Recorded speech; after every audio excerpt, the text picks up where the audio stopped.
Hello, my name's Julie Williams. I'm a registered migration agent with Migration Downunder. Certainly challenging times that we find ourselves in at the moment with coronavirus, or more officially known as COVID-19, as more travel bans are placed around the world and restrictions on flying and flights being cancelled. Australia has also joined that travel ban, and that is in place from 9 p.m. Friday the 20th of March 2020. That excludes anyone that is not an Australian citizen, not a New Zealand citizen usually residing in Australia, or not a permanent resident, or a family member of one of those people. Now, an immediate family member includes spouse, a legal guardian, or a dependent child. So citizens, New Zealand citizens generally residing in Australia, and permanent residents and their immediate family members can continue to enter into Australia from that date.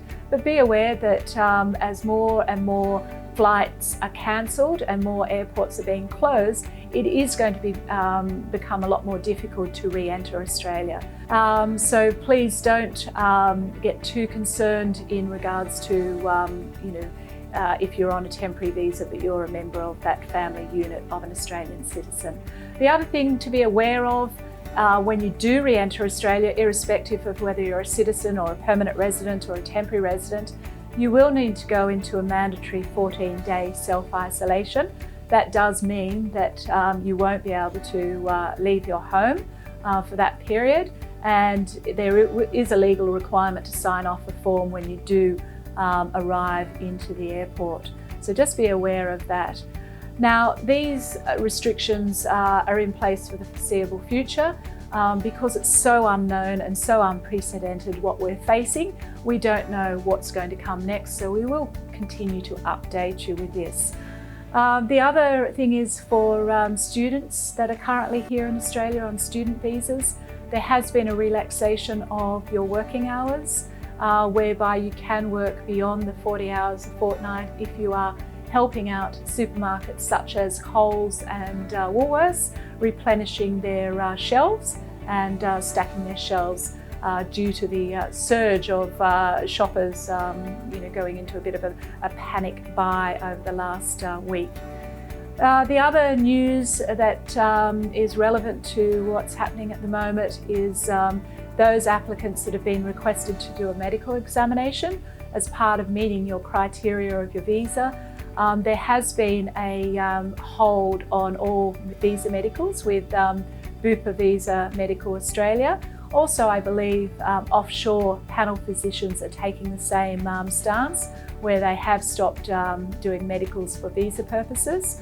Now, the Australian government are well aware of this, so don't be concerned if you've got a request to have this done within 28 days. They understand that this may not be possible. They will be rescheduling these appointments very soon, and they will be taking in new bookings. That was from Bupa Visa Medicals. But look, if you are still looking at migrating to Australia, don't despair.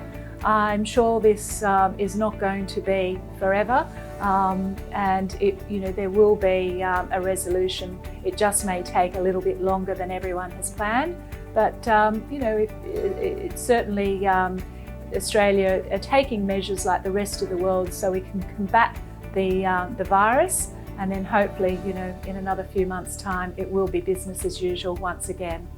If you do have any inquiries, I urge you perhaps to send an email at this time, because we are experiencing a higher than usual demand on our phones.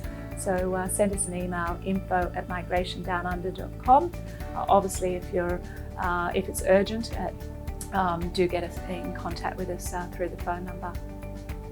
Otherwise, I just say stay safe, be kind to each other, and we can all get through this challenging time.